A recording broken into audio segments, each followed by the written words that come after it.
Crypto में अगर आप 1 लाख रुपीस इन्वेस्ट करते हो तो आप 10 लाख भी बना सकते हो अगर आपको राइट टाइम पे राइट नैरेटिव का आइडिया हो। जैसे कि 2022 से 24 में मीम कॉइन का टाइम चल रहा था और बहुत सारे मीम कॉइन ने 1000 से 2000 गुना जंप दिया। Take an example of Dogecoin, इसमें एक मेसी पंप दिखा, लोगों ने बहुत पैसा मल्टीप्लाई किया। इसके अलावा एक न्यू नैरेटिव भी मार्केट में आता है जहां पे आपने सुना होगा एआई जनरेटेड टोकन। ऐसे टोकन जो एआई की फील्ड में काम करते हैं, जैसे AI 6G, AI XBT, virtual protocol etcetera. और आज भी इन कॉइन को फ्यूचर प्रोस्पेक्ट की तरह देखा जाता है। सिमिलरली आज की डेट में एक न्यू नैरेटिव चल रहा है, आपने जगह जगह पे न्यूज देखी होगी अबाउट डिसेंट्रलाइज्ड फाइनेंस। अगर हम यहाँ पे गूगल ट्रेंड में जाके देखते हैं तो 80% लोगों ने DeFi decentralised finance keyword search किया है, which is a very massive. So आपके मन में ये सवाल जरूर आ रहा होगा कि ये DeFi है क्या, ये कैसे काम करते हैं। अगर आपको भी DeFi नैरेटिव में इन्वेस्ट करना है तो आप किन किन प्रोजेक्ट में इन्वेस्ट कर सकते हो वो भी इस वीडियो में जानेंगे। अगर हम CoinGecko की वेबसाइट पे आते हैं तो यहाँ पे हमें कैटेगरी नाम की एक चीज दिखती है। जैसे इस कैटेगरी पे मैं क्लिक करता हूं तो हम देख सकते हैं हमारे सामने डिफरेंट कैटेगरीज दिख रही है जो डिफरेंट सेंटीमेंट में काम कर रही है।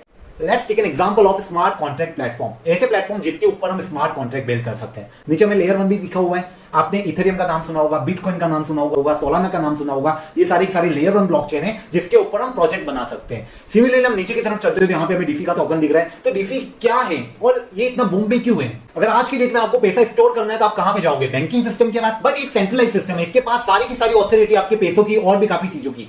यहीं पे हम एक दूसरा कॉन्सेप्ट लॉन्च करते हैं, वो होता है डिसेंट्रलाइज्ड फाइनेंस।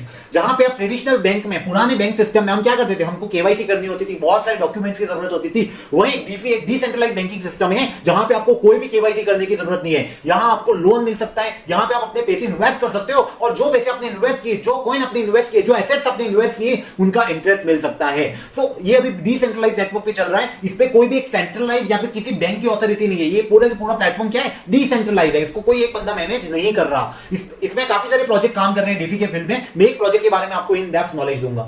आप यहां पे देख सकते हो डीफी की फील्ड में काफी सारे कॉइन्स काम कर रहे हैं। Let's take an example of जेनचिन एक्सचेंज। तो ये जेनचिन एक्सचेंज है क्या? ये एक स्वैपिंग प्लेटफॉर्म है। मान लीजिए आपके पास है डॉलर और आपको क्या चाहिए? INR चाहिए। तो आप क्या करोगे? एक सेंट्रलाइज्ड एक्सचेंज के पास जाओगे और बोलोगे कि भाई इतने डॉलर से मुझे क्या कर दो? INR में दे दो। सिमिलरली ब्लॉकचेन की दुनिया में, डिसेंट्रलाइज की दुनिया में, आपके पास अगर कोई कॉइन है, मान लेते हैं आपके पास बिटकॉइन है और आपको सोलाना जैसा कोई कॉइन चाहिए, उसमें कन्वर्ट करना है, तो आप क्या करते हो? स्वैपिंग प्लेटफॉर्म पे जाते हो, वहां पे आप बिट डालते हो तो वो क्या कर देता है? स्वैप करके दे देता है सोलाना में।